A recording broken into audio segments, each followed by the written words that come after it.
अस्सलाम वालेकुम दोस्तों, एक और बिलानुमान लिए मोहम्मद अज़हर हफ़ीज़ हाज़िर खिदमत है। आजकल टेक्नोलॉजी की जो पैदावार हैं, उनके सवालात भी बड़े ज़बरदस्त होते हैं। मैं सिर्फ़ चैनल देखता हूँ, सुनता हूँ और मुस्कुरा कर चुप हो जाता हूँ। मुझे याद है, एक दिन एक बच्चे ने एक मौलाना जी से पूछा, हज़रत जी ये बताएं जन्नत में वाईफ़ाई के सिग्नल होंगे? अब इस सवाल का जवाब ना मौलाना को आता था, ना ही मुझे आता है, क्योंकि कोई भी कंपनी जन्नत, दोज़ख या कब्र के अंदर सिग्नल प्रोवाइड नहीं करती।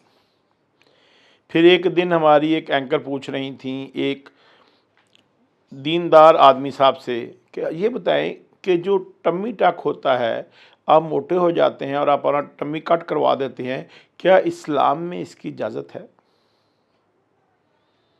इस्लाम में तो मोटे लोगों का कंसेप्ट ही नहीं है, उस बात जी को कौन बताए, लेकिन सवाल करने वाले सवाल कर देते हैं। अगर कोई अच्छाई की तरफ आना चाहे तो हमारे कुछ उलमा जो हैं वो उनको उधर चाड़ देते हैं कि तुम्हारी हैसियत है कि तुम यहाँ बैठ कर ये काम करो। हमारे एक नए साहब आए हैं, साहिर नदीम, शायद उनका नाम है, या नदीम साहिर है।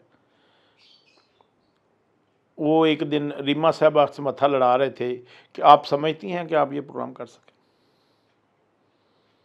मुझे तो ये भी समझ नहीं आ रही थी कि साहिर नदीम साहब ये प्रोग्राम कर सकते हैं। मैंने ज़िंदगी में उलमा को हमेशा धीमे मजाज में पाया। जो ऊंची बोलता है, मुझे उसको आलम समझते हुए थोड़ी देर लगती है।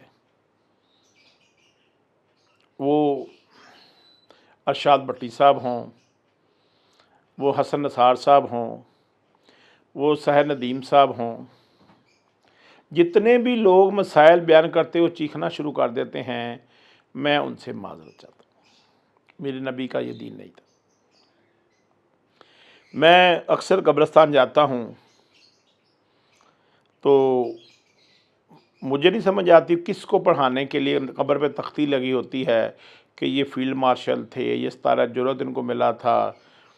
और बल्कि यहाँ पे तो कुछ सोशल मीडिया पे ऐसी तख्तियाँ भी आईं कि पोतों ने फटियाँ लगाई हुई हैं कि दादा अबू आप सारी ज़िंदगी प्यार जो है अपने पोतों से करते रहे, लेकिन ये आपके नवासे ने तख्ती लगवाई है जिसको आपने कभी हेल्प नहीं की, जायदाद में से हिस्सा बन दिया।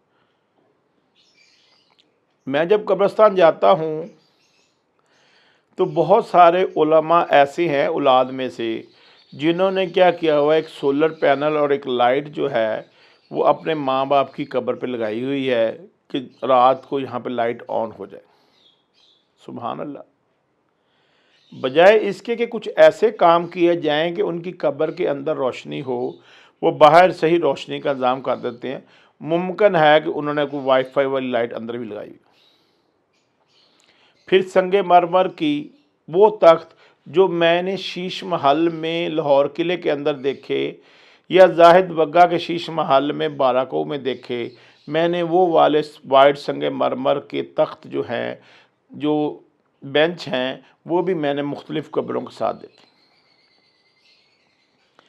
मैंने वो जहांगीर बादशाह भी हर कब्रिस्तान में देखे जिन्होंने अपनी वफ़ात से पहले अपनी कब्र जो है उसकी जगह रखवाई हुई है और उसमें बेहतरीन किस्म का कोरियन क्रास लगवाया। मैं कब्रिस्तान जाता हूँ तो खौफज़दा हो जाता हूँ उन कब्रों पे जो बारिश के पानी की वजह से बैठ जाती हैं और उसके ऊपर मट्टी डाल दी जाती। लेकिन मुझे समझ नहीं आती ये सफ़ेद संगे मारमर की कब्रें बनाने वाले कौन थे। बहुत सारी कब्रें हैं जिन पे बेतहाशा फूल डाले जाते हैं और कुछ तो ऐसे वफ़ादार नस्ल के बच्चे हैं कि वो आर्टिफिशियल फूल लगा जाते हैं ताकि उनको पानी वगैरह ना देना पड़े।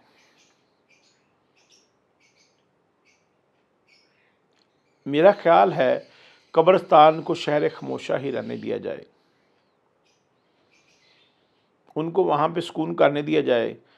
मुझे डर है कि आने वाले वक्तों में लोग वहाँ पर टेप रिकॉर्डर्स और इस तरह के सिस्टम लगा देंगे जो यूट्यूब से कुरान की तिलावत चलाया करेंगे और पूरे कब्रिस्तान के अंदर आपको यूट्यूब की तिलावत सुनाई दिया करे कि हमारे भाई बात यह है कि पढ़ा हुआ वही काम आना है जो आपने पढ़ना है। जो तिलावत बाबा यूट्यूब पे कर रहा है उसका सवाब उसके बड़ों को जा रहा है जो उसने तिलावत की। तो मेहरबानी कीजिए, मरे हुओं को मरा समझिए, उनके लिए दुआ कीजिए बख्शिश की। किसी भी कब्र पर खड़े होकर अपने लिए दुआ करना मुमकिन नहीं है। बेहतर है जो फौत हो गया है, जो पर्दा कर गया, उसके लिए दुआ कीजिए। अपने लिए जो मांगना है अल्लाह बारी ताला से मांगिए, वो आपको सबसे बेहतर इनायत फरमाएंगे। कब्र में पड़ा हुआ आपको कुछ नहीं दे सकता, तसल्ली भी नहीं दे सकता।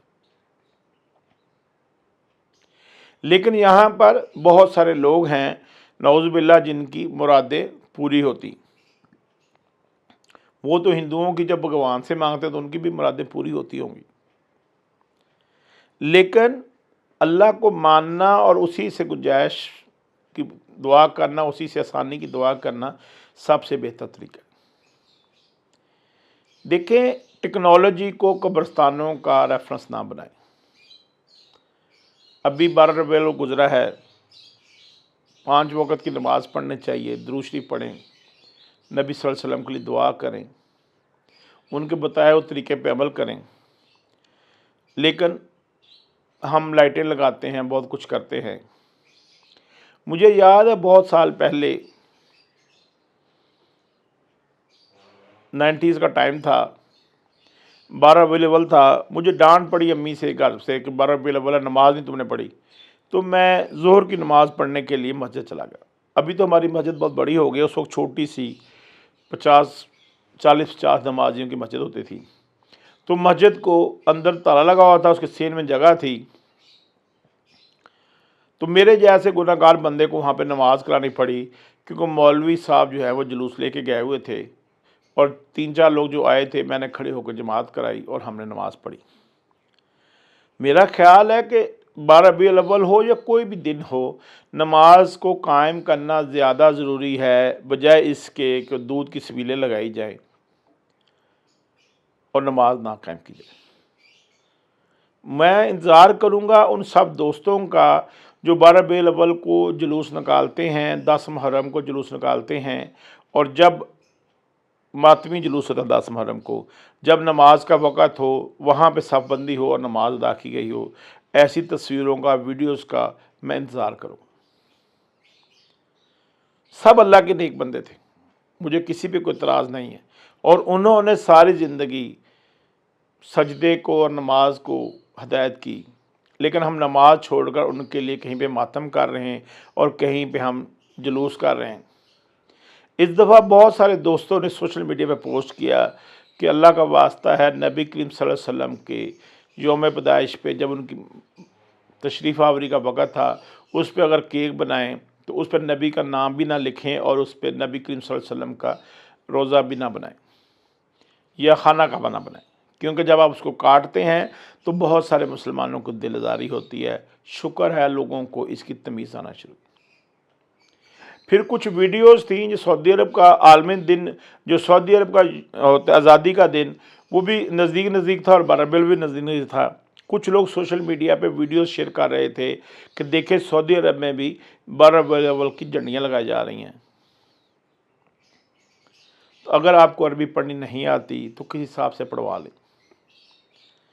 मुझे पेशावर बाला हिसार में मैं पढ़ाना जाता था, तो वहाँ पे मेरे एक स्टूडेंट थे, उन्होंने मुझे एक लतीफ़ा सुनाया कि एक हमारा दोस्त सऊदी अरब गया, जद्दा एयरपोर्ट पर उसने बंदा कत्ल कर दिया, उसे अरेस्ट कर लिया गया। कानून बड़ा सख्त है।